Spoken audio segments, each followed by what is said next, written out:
C'est une figure de la gastronomie lyonnaise qui s'est éteinte hier à l'âge de 84 ans. René Richard, surnommé la mère Richard par Paul Bocuse, était reconnu mondialement pour ses fameux Saint-Marcellin.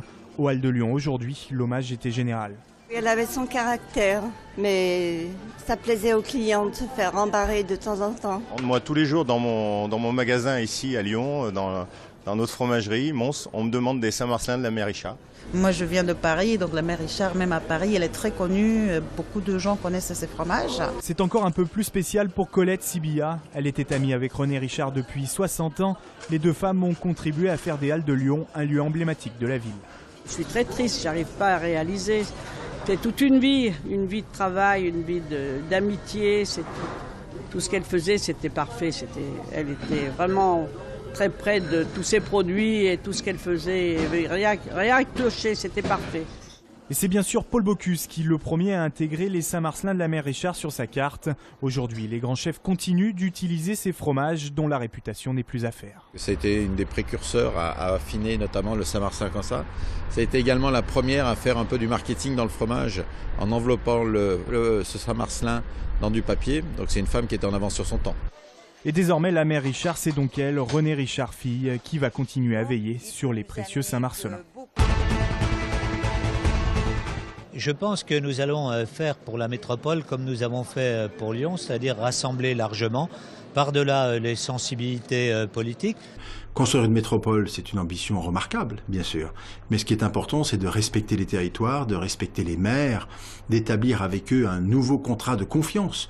C'est le match Collomb-Buffet. Après les municipales et la bascule à droite de 8 grandes communes du Rhône, la bataille commence pour la présidence du Grand Lyon. L'élection devrait avoir lieu d'ici la fin du mois et Gérard Collomb retrouvera face à lui François-Noël Buffet. Comme en 2001 et 2008, ce dernier, assez consensuel, a déjà reçu l'investiture UMP. Qui de Gérard Collomb ou de François-Noël Buffet est le mieux placé pour remporter la présidence du Grand Lyon, future métropole? Une chose est sûre, ce sera très serré. On a grosso modo 77 élus dits de droite, mais on comprend dedans 2 frontistes de FN. On a environ 77 élus de gauche, dits de gauche, et puis quelques 7 ou 8 élus conseillers communautaires sans étiquette. Mais les choses sont plus complexes. Est-ce que tous les conseillers communautaires de gauche, notamment certains communistes, certains écologistes, voire certains socialistes, auront-ils forcément envie de voter en faveur de Gérard Collomb ? Les négociations vont aller bon train. D'ici l'élection, des alliances peuvent se nouer et créer la surprise comme en 2001. François-Noël Buffet, qui était alors candidat déjà de la future UMP, avait en principe sur le papier 5 à 6 mois d'avance et finalement Gérard Collomb avait été élu à la présidence de la communauté urbaine. Donc on le voit, c'est quelque part une redite de 2001, peut-être avec un léger avantage supplémentaire à Gérard Collomb. Depuis ce matin, Katrina est inquiète. La trêve hivernale a pris fin hier soir.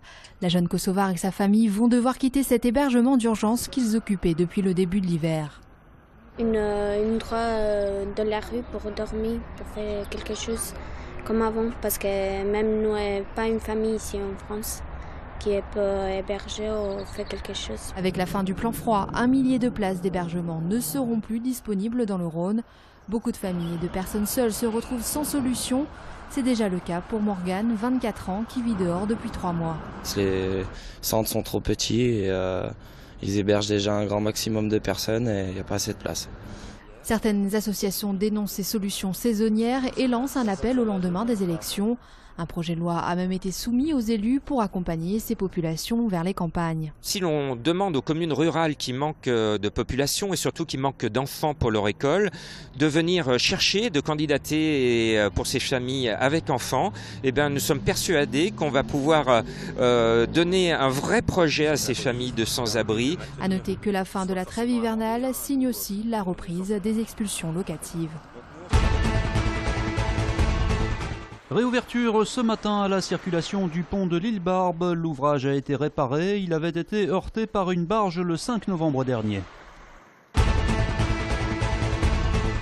Entretien exceptionnel avec Tony Parker, joint par téléphone. Le meneur des San Antonio Spurs et de l'équipe de France s'exprimait pour la première fois sur notre antenne depuis que l'on a appris fin mars dernier qu'il allait devenir actionnaire majoritaire et président de l'Asvel à partir de la saison prochaine.